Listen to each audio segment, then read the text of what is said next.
Egypt के शहर Cairo से तकरीबन 500 किलोमीटर दूर लाइमस्टोन के बड़े बड़े पहाड़ मौजूद हैं। इन पहाड़ों को वैली ऑफ द किंग भी कहा जाता है। हैरत की बात यह है कि ये वैली अपने अंदर बेशुमार राज छुपाए हुए है। इन राजों का पर्दाफाश करने के लिए किंग्स वैली में पिछले 200 सालों से खुदाई का काम चलता आ रहा है। यूनिवर्सल फैक्ट्स की वीडियोस में एक बार फिर से खुश आमदीद नाजरीन। आज से करीब 4500 साल पहले जब इजिप्ट यानी मिस्र के किंग मर जाया करते थे तो उनको पिरामिड्स बनाकर उनमें दफन किया जाता था। पिरामिड्स के अंदर मुख्तलिफ चैम्बर्स सजाए जाते थे और इन चैम्बर्स में किंग के साथ उसका सारा खजाना भी डेकोरेट किया जाता था।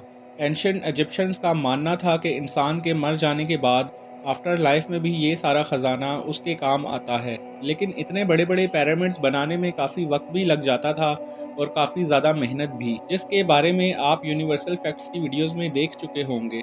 एक्सपर्ट्स और रिसर्चर्स का मानना है कि जैसे जैसे वक्त गुजरता गया पिरामिड्स बनाने का सिलसिला भी खत्म होता गया और किंग्स को अब दफन करने के लिए लाइमस्टोन के इन पहाड़ों को चुना गया और इसी वजह से आज इस जगह को वैली ऑफ द किंग्स भी कहा जाता है। ऐसा माना जाता है कि एंशिएंट इजिप्शियंस के किंग अपने मरने से पहले ही अपना चैम्बर, अपना गोल्ड डेथ मास्क और अपना कॉफिन तैयार करवा लेता था ताकि उसके मरने के बाद उसको दफन करके चैम्बर को फौरन बंद कर दिया जाए।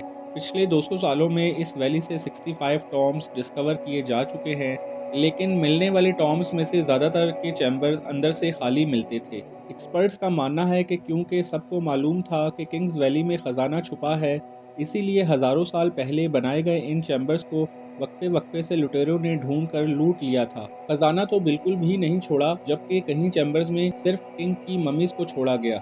एक दिन किंग्स वैली से ऐसा राज मिला जिसने दुनिया भर के आर्कियोलॉजिस्ट और एक्सपर्ट्स को हैरान कर दिया था। जी हाँ, 1922 में British archaeologist Howard Carter Kings valley में अपनी साइट पर काम कर रहे थे कि अचानक उनकी नज़र सीढ़ियों जैसे एक स्टेप पर पड़ी।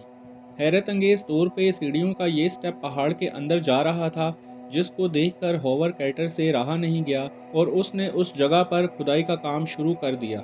एक्सीवेशन टीम खुदाई करती गई और पहाड़ के अंदर से मजीद स्टेप्स नमूदार होने लगे। अब ये तो कंफर्म था कि पहाड़ के अंदर ये बने स्टेप्स ज़रूर किसी सीक्रेट जगह पर ले जाएंगे।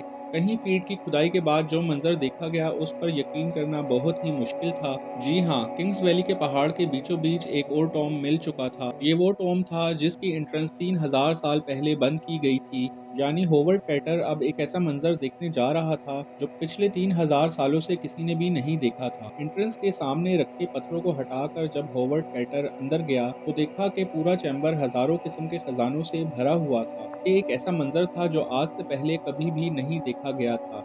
इस चैम्बर में पड़ी तमाम चीजें सोने से बनी हुई थी, जिसमें ज्वेलरी, स्टैचूज, चैरियट बोर्ड और लेनन से बने कपड़े भी शामिल थे। टॉम के अंदर एक और चैम्बर भी मौजूद था जहां गोल्ड कॉफिन में एक मम्मी भी मौजूद थी, जिसको बहुत अच्छी तरह प्रिजर्व किया हुआ था। बाकी तमाम खजाने को तो छोड़े, सिर्फ मम्मी का कॉफिन कवर ही 90 किलोग्राम प्योर गोल्ड से बना हुआ था। साथ साथ इस बैरियल चैम्बर की दीवारों पर जो पेंटिंग्स मौजूद थी उसके कलर्स अभी तक काफ़ी ज़्यादा ब्राइट थे। होवर्ड कैटर की डिस्कवरी ने पूरी दुनिया के आर्कियोलॉजिस्ट को हैरान कर दिया था, क्योंकि किंग्स वैली में मिलने वाला ये पहला टॉम था जो लुटेरों की पहुंच से दूर था।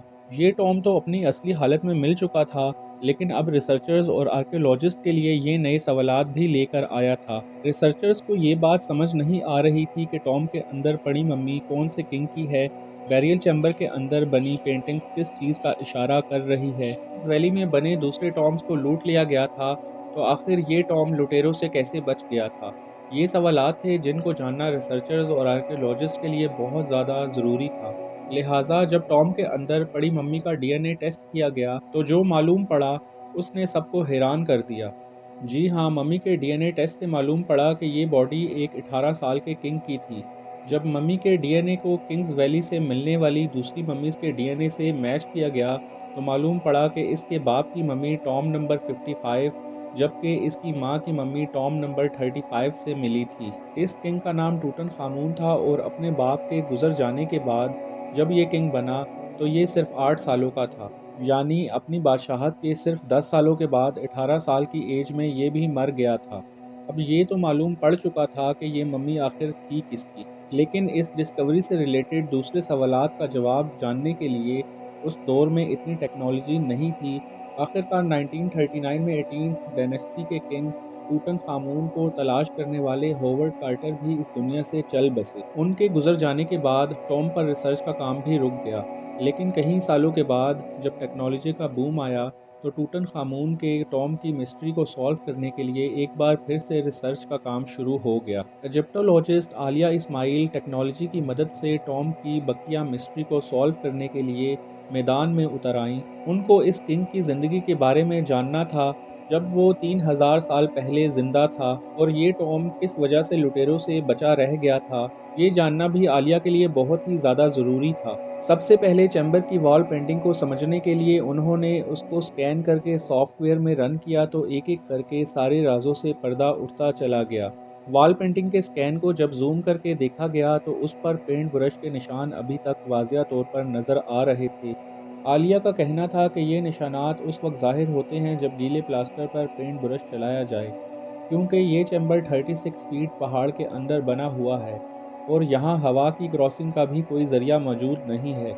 इसी वजह से ये समझा जा रहा था कि जब ये पेंटिंग की गई थी उस वक्त दीवार पर लगाया जाने वाला प्लास्टर गीला था। शायद उनके पास वक्त बहुत कम था, तब ही गीले प्लास्टर पर ही पेंटिंग का काम शुरू कर दिया था। लेकिन एक बात समझ नहीं आ रही थी, इतना ज़्यादा डेकोरेटेड और इतनी ज़्यादा मेहनत से खोद कर बनाया जाने वाला ये टॉम आखिर ऐसा भी क्या हुआ था जो उनके पास इतना टाइम भी नहीं था कि प्लास्टर के सूखने का वेट करते। ये जानने के लिए एक बार फिर से मम्मी के डीएनए टेस्ट पर नज़र दौड़ाई गई, लेकिन इस बार जो चीज़ सामने आई वो वाकई ही बहुत बड़ी डिस्कवरी थी। लेटेस्ट डीएनए रिपोर्ट से मालूम पड़ा कि जिस वक्त किंग टूटनखामुन मरा था उस वक्त वो था तो सिर्फ 18 साल का, लेकिन वो एक ही वक्त में कई बीमारियों से गुजर रहा था। उसका लेफ्ट पाँव काम नहीं करता था, उसकी बैकबोन भी टेढ़ी थी और उसको कई बार मलेरिया का अटैक भी हो चुका था। डॉक्टर्स का मानना है कि शायद उसकी मौत भी अचानक मलेरिया की वजह से हुई थी, और शायद इसी वजह से टॉम बनाने वालों के पास टाइम कम था, क्योंकि उनके किंग की अचानक मौत हुई थी। लेटेस्ट डीएनए की रिपोर्ट से ये भी मालूम पड़ा कि किंग का बाप और माँ आपस में दोनों सगे बहन भाई थे। लेटेस्ट मेडिकल साइंस के मुताबिक जब सेम ब्लड रिलेशन वाले आपस में शादी करते हैं तो उनके बच्चों में पैदाइशी बीमारियां पड़ने का चांस भी बहुत ज़्यादा बढ़ जाता है। टूटनखामुन का टॉम किंग्स वैली में मौजूद दूसरे टॉम्स लुटेरों के हाथ क्यों नहीं लगा था? जब 1922 में हॉवर्ड कैटर ने ये टॉम तलाश किया था तब टॉम की एंट्रेंस पर बहुत सारे पत्थर पड़े थे। पत्थरों का ये मलबा यहाँ से दूसरे टॉम्स की एंट्रेंस पर मौजूद नहीं था। इसी वजह से शायद लुटेरों को ये टॉम नज़र नहीं आया। लेकिन अगर ये पत्थर दूसरे टॉम्स के एंट्रेंस पर मौजूद नहीं थे तो ये टूटनखामुन के टॉम पर आए कैसे? ये जानने के लिए ज़रूरी था कि इस जगह को ड्रोन की मदद से एनालाइज किया जाए। आलिया इस्माइल और उनकी टीम ने जब ड्रोन फुटेज देखी तो उनको पहाड़ पर पानी के गुजरने की जगह नज़र आई। ऐसा मालूम होता था कि इस जगह से किसी दौर में पानी गुजरता था। एक्सपर्ट्स का कहना था कि अर्थक्वेक की वजह से पहाड़ों से गिरने वाले पत्थर यहाँ से गुजरने वाले पानी के प्रेशर से बहकर टॉम के एंट्रेंस पर जमा हो गए थे, और इसी वजह से टूटनखामुन के टॉम की एंट्रेंस पूरी तरह से ब्लॉक हो चुकी थी। उम्मीद है यूनिवर्सल फैक्ट्स की ये वीडियो भी आप लाइक और शेयर करेंगे। मिलते हैं अगली शानदार वीडियो में।